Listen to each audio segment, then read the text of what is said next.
Right a program to check the biggest of 3 numbers enter by the user. So user input use ಮಾಡಿ ನಾವು ಇಂಟೀಜರ್ಸ್ನ enter ಮಾಡಬೇಕು. So a is equals to integer input, user input ಹಿಂಗೆ ಮಾಡೋದು, input enter A.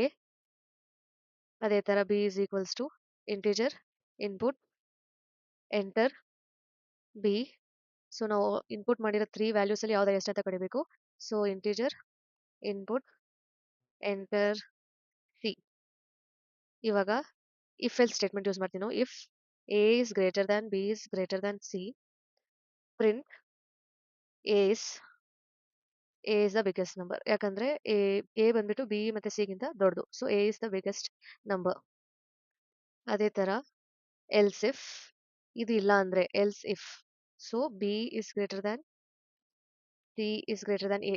So ಇಲ್ಲಿ ಏನಂದ್ರೆ B greater, A ಮತ್ತೆ B C ಗಿಂತ ಬಿ ಗ್ರೇಟರ್ ಅಂತ ಇದೆ. ಸೊ ಈಗ B is the biggest number ಅಂತ ಪ್ರಿಂಟ್ ಮಾಡ್ಬೋದು. Biggest number. ಇವೆರಡೂ ಆಗಿಲ್ಲ ಅಂದ್ರೆ ಎಲ್ಸ್.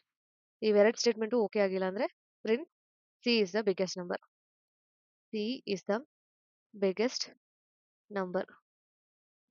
ಸೊ ಈಗ ಈ ಕೋಡ್ನ ರನ್ ಮಾಡೋಣ. A value 7, enter B value 12 ಕೊಡಿ, ಸಿ ವ್ಯಾಲ್ಯೂ 9. ಸೊ ಈಗ B is the biggest number ಯಾಕಂದ್ರೆ ಬಿ ಇದು ಹೈಯೆಸ್ಟ್ ವ್ಯಾಲ್ಯೂ. ಈ ಎಲ್ಸ್ ಇಫ್ ಸ್ಟೇಟ್ಮೆಂಟ್ ಇಲ್ಲಿ ವರ್ಕ್ ಆಗಿ ನಮಗೆ ಔಟ್ಪುಟ್ ಕೊಡುತ್ತೆ.